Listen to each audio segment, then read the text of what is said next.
This is an urban permaculture workshop. When we talk about urban permaculture, we're not just talking about plants. We're not just talking about growing microgreens and sprouts and rain barrels and compost. We go into a depth, a different layer of permaculture, and we really start looking at it as an approach to a holistic living and a way of changing our lifestyle. So we call this the positive solutions approach, and it's really a way that we can learn how to take steps in our life to improve the way that we interact with each other, improve the way that we interact with the planet, improve the way that we interact with our community.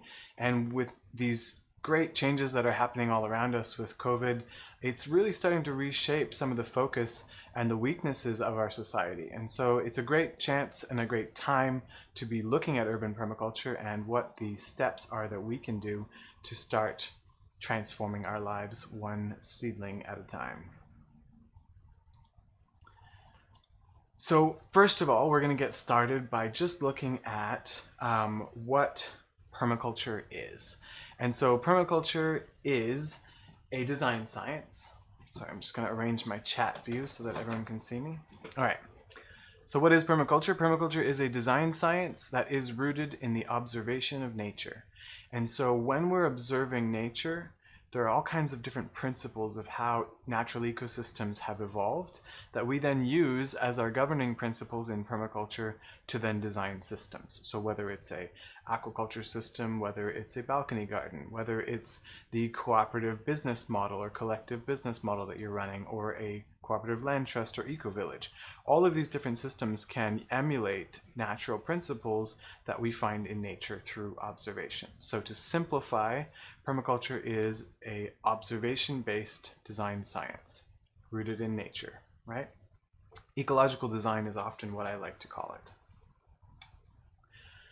So it's rooted in ethics and governed by principles. So and these are what we're going to look at first. And these ethics actually came from Bill Mollison was a tenured professor of University of Tasmania for 25 years. And actually, I think it was University of Australia, but he's from Tasmania. And he spent 25 years studying the Maya, the Inca, the Aborigines, First Nations, Pitjantjatjara, and many other ancient cultures all around the earth, and found that there were these three common ethics that were united no matter where people came from. And these three ethics became what we now call the ethics of permaculture. And so these ethics are the guiding principle or the guiding framework. And then we use these principles as tools in design. And so these principles are what we can actually go out and see in nature. And so we actually have the principles that are all listed in front of you. There's observe and interact, catching and storing energy, making sure that we obtain a yield, and we look at the positive and negative yield, so holistic yield accounting, making sure that we create systems that are self-regulated and that allow feedback to be integrated. We look at valuing renewable resources and actually helping to ensure that resources are used in a way that makes them maintain their renewable use, right? So if you use water and we pollute it, it no longer is renewable because we've degraded that resource. Producing no waste, designing from large pattern down to details rather than just looking at details only, like many of us do in the fields of work that we work in, or in university studies where we get stuck in very specific detail.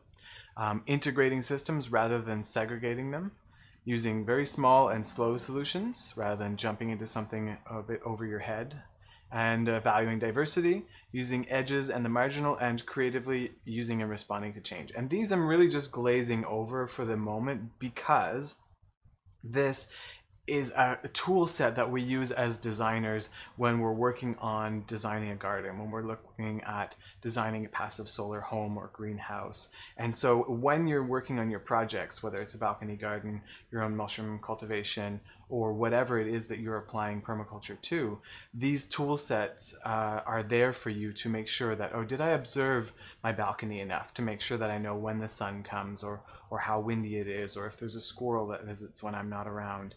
Are we catching and storing energy? Is there something holding the heat or blocking the wind or using the wind to help my seedlings get stronger? So all of these are really tools that we have here in order to improve our own designs. So if you're lost in any of your projects in permaculture, come back to the 12 principles and look at what you might have missed and what can help you delve a little bit more into detail.